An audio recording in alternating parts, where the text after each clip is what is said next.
ఓం విఘ్నేశ్వరాయ నమః. మహాభారతము ఆదిపర్వము. కుంతీదేవి పాండవులతో లక్కాగృహం నుంచి తప్పించుకోవటం.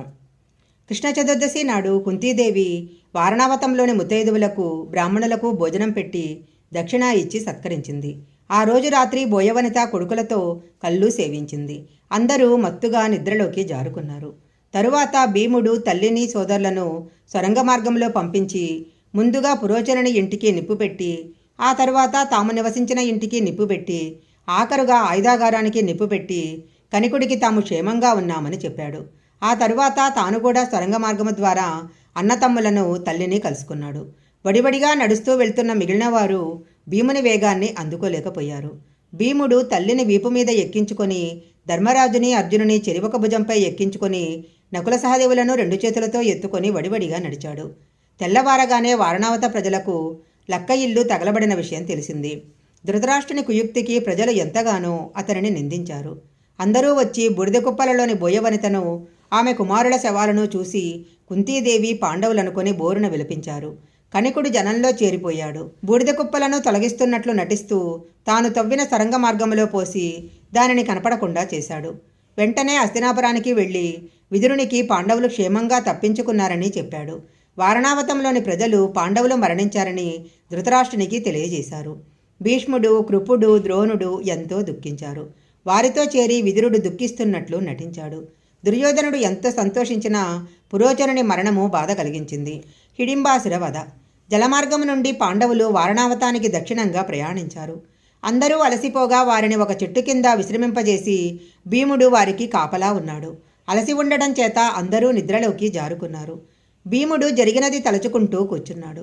వారు విశ్రమించిన ప్రదేశానికి దగ్గరలో హిడింబుడు అనే రాక్షసుడు నివసిస్తున్నాడు. అతడు తమ ఆవాసానికి దగ్గరగా మానవులు వచ్చిన విషయం గ్రహించాడు. తన చెల్లెలైన హిడింబను పిలిచి, హిడింబ, ఇక్కడ పరిసర ప్రాంతాలకు నరులు వచ్చారు. నా నోరు చవిచెడి ఉన్నది. వారిని చంపి నాకు వండిపెట్టు అన్నాడు. అలాగే అని పాండవుల దగ్గరకు వెళ్లిన హిడింబి అక్కడ కాపలాగా ఉన్న భీముణ్ణి చూసింది.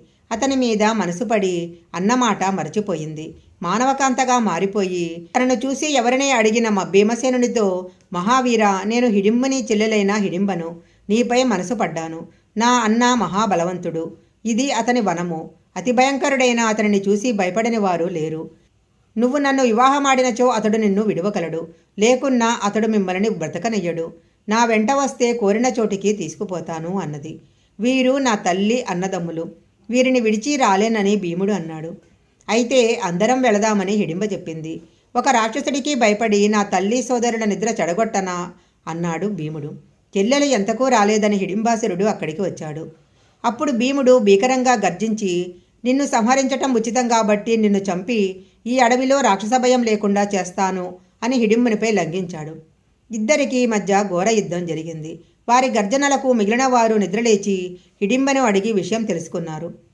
అర్జునుడు వారు యుద్ధం చేస్తున్న చోటికి వెళ్ళి, భీమసేన, తూర్పు ఎర్రబారుతుంది. ఇది రాక్షసులకు అనుకూలమైన వేళ కాబట్టి ఉపేక్షింపక అతడిని చంపు అని అరిచాడు. ఆ మాట విని భీముడు విజృంభించి హిడింబుని గిరగిరా తిప్పి నేలకు కొట్టాడు. హిడింబుడు నడుములు విరిగి ప్రాణాలు వదిలాడు. భీముని బలము హిడింబను ఆశ్చర్యపరిచింది. భీముడు హిడింబను చూసి, నువ్వు రాక్షస కాంతవు, మేము నిన్ను నమ్మము, వెనుదిరిగి వెళ్ళు అన్నాడు. హిడింబ కుంతీదేవి దగ్గరకు వెళ్ళి, అమ్మా, నేను భీమునిపై మనసు పడ్డాను. అతడు నిరాకరిస్తే ప్రాణాలు వదులుతాను. నన్ను మీ కోడలుగా స్వీకరిస్తే మీకు సహాయంగా ఉంటాను. నాకు జరుగుతున్నది జరగబోయేది తెలుసు. మీరు శాలిహోత్రుని ఆశ్రమానికి వెళ్ళి అక్కడ కొలనులో నీరు తాగారంటే మీకు ఆకలి దప్పులు ఉండవు. అక్కడకు కృష్ణద్వైపానుడు వచ్చి మీకు హితోపదేశం చేస్తాడు. కోరికలు అందరికీ ఒకటే కాబట్టి మిమ్మల్ని అర్థిస్తున్నాను అంది. కుంతీదేవి హిడింబి మాటలు విని ఆమెపై విశ్వాసము కలిగి భీముని చూసి, ఈమె ఉత్తమరాలు, ఈమెను వివాహమాడితే మనకు మంచి జరుగుతుంది. నా మాట విని అన్న ధర్మరాజు మాటగా మన్నించి ఈమెను వివాహమాడు అని చెప్పింది. తల్లి మాటను మన్నించి హిడింబను వివాహమాడి ఆమెతో కలిసి శాలిహోత్రిని ఆశ్రమానికి చేరుకున్నారు. ఒకరోజు వ్యాధవ్యాసుడు అక్కడికి వచ్చాడు. కుంతీదేవితో, అమ్మ, కష్టాలు కలకాలము ఉండవు. మీకు త్వరలో మంచి రోజులు వస్తాయి. రాజ్యం లభిస్తుంది. ఇక్కడ కొన్ని రోజులు ఉండి తరువాత బ్రాహ్మణ రూపాలలో ఏకచక్రపురం వెళ్ళండి. ఆ తరువాత నేను వచ్చి మీరు చేయవలసిన కర్తవ్యం చెప్తాను అన్నాడు. వ్యాసుని మాట ప్రకారము పాండవులు కొంతకాలము శాలిహోతుని ఆశ్రమంలో గడిపారు. హిడింబ గర్భం ధరించి ఘటోద్గజుడిని కన్నది. అతడు కామరూపుడు, అమిత బలవంతుడు. ఘటోద్గజుడు కుంతీదేవిని తల్లిదండ్రులను చూసి, అమ్మా, నేనిక్కడ నా తల్లితో ఉంటాను, మీరు తలచిన వెంటనే మీ దగ్గరకు రాగలను అని చెప్పి అందరికీ నమస్కరించి తల్లితో తిరిగి వెళ్ళిపోయాడు. శాలిహోత్రుని ఆశ్రమంలో పాండవులు ధర్మశాస్త్రాలు, నీతిశాస్త్రాలు అభ్యసించారు. ఆ తరువాత వారు జింగచర్మాలు, నారచీరలు ధరించి వేదపఠనం చేస్తూ బ్రాహ్మణ వేషాలలో ఏకచక్రపురం అనే అగ్రహారం చేరారు. ఒక బ్రాహ్మణిని ఇంట్లో నివాసం ఏర్పరచుకున్నారు. పాండవులు ప్రతిరోజు మౌనంగా భిక్ష స్వీకరించి తల్లికి ఇచ్చేవారు. కుంతీదేవి ఆ భిక్షలో సగం భీమునికి పెట్టి సగం మిగిలిన 4 కుమారులతో చేరి భుజిస్తూ వచ్చింది. సహృదయులు, సత్ప్రవర్తనులు అయిన వారిని చూసి అగ్రహార ప్రజలు ఆనందించారు. ఒకరోజు భీముడు ఇంట్లో ఉన్నాడు. మిగిలిన వారు భిక్ష స్వీకరించటానికి వెళ్ళారు. ఆ సమయంలో ఆ ఇంటిలో రోదనలు వినపడ్డాయి. కుంతీదేవి భీమునితో, భీమసేన, ఈ ఇంటి వారికి ఏదో కష్టం కలిగినట్టుంది. వీరు చేసిన ఉపకారం గుర్తించటము పుణ్యము, ప్రత్యుపకారము మరింత పుణ్యము, చేసిన దానికంటే అధిక ఉపకారం చేయటము ఉత్తమ పుణ్యము అని చెప్పింది. అప్పుడు భీమసేనుడు తల్లితో, అమ్మా, నీ ఆజ్ఞ నెరవేరుస్తాను. నువ్వు వారిని అడిగి వారికి ఏమి కష్టం వచ్చిందో చెప్పావంటే నేను వారికి ప్రత్యుపకారం చేస్తాను అన్నాడు. కుంతీదేవితో ఆ ఇంటి యజమాని, అమ్మా, జననం, మరణం, సంయోగం, వియోగం సహజమే అయినా వేదోక్తంగా వివాహం చేసుకున్న భార్యను కానీ, కన్యాదానం చేసి అత్తవారింటికి పంపవలసిన కూతురిని కానీ, నాకు నా పితృలకు పిండోదకాలు ఇవ్వాల్సిన నా కుమారుని కానీ రాక్షసునికి ఆహారంగా పంపలేక నేనే ఆహారంగా వెళతానని చెప్పాను. అందుకు వీరు సమ్మతించక విలపిస్తున్నారు అన్నాడు. అందుకు భార్య, నాథ, మిమ్మల్ని వివాహమాడి సంతాన ప్రాప్తి కలిగించాను. భర్త కంటే ముంజలోకతాను.